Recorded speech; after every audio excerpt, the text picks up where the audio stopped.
দুর্গমগিরি কান্তার মরু দুস্তর পারাবার হে লঙ্ঘিতে হবে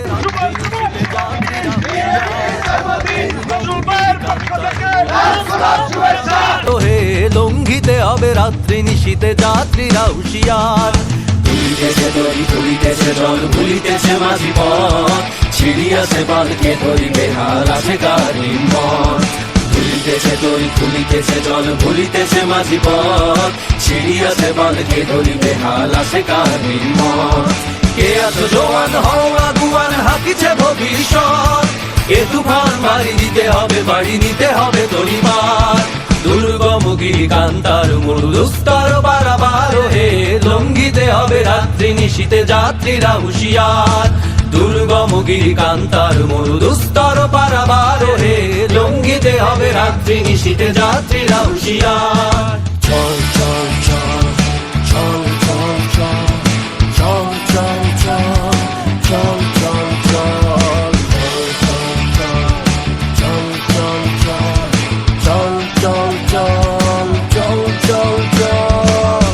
রাত্রি মাতৃমন্ত্রী শান্তিরা সাবধান, যুগ যুগান্ত সঞ্চিত ব্যথা ঘষিয়াছে অভিযান।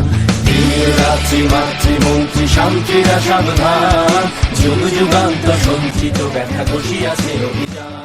বক্তব্য রাখবেন আশুলিয়া থানা বিএনপির সংগ্রামী সহসভাপতি জনাব নজরুল ইসলাম নজরুল ভাই। বিসমিল্লাহির রহমানির রহিম। উপস্থিত আজকের অনুষ্ঠানের প্রধান অতিথি, প্রধান বক্তা, সভাপতি এবং উপস্থিত নেতৃবৃন্দ, আসসালামু আলাইকুম।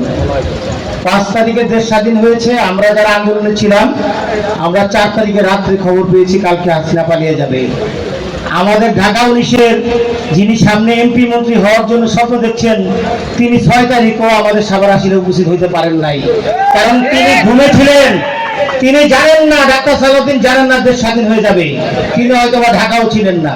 তো বলতে চাই, আপনারা যারা এখন স্বপ্নে আছেন, আপনারা আপনাদের কর্মকাণ্ডের জন্য আমরা ডাকসু হারিয়েছি।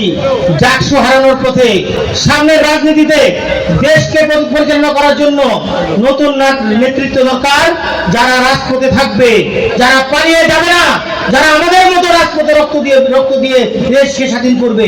অতএব আপনারা এই কফিল কাকার সাথে থাকবেন এবং আগামীতে ঢাকা 19-এ আমরা কফিল কাকার নেতৃত্বে এই ঢাকা 19-কে খালেদা জিয়াকে উপরে দিতে চাই। এই বলে আমার বক্তব্য শেষ করছি। বাংলাদেশ জিন্দাবাদ, বাংলাদেশ জাতীয়তাবাদী দল জিন্দাবাদ, খালেদা জিয়া জিন্দাবাদ, তারেক জিয়া জিন্দাবাদ, সৈয়দ অমর। একটু তালি দিয়ে সবাই কিন্তু চুপচাপ বসে। ধন্যবাদ বন্ধু ভাই।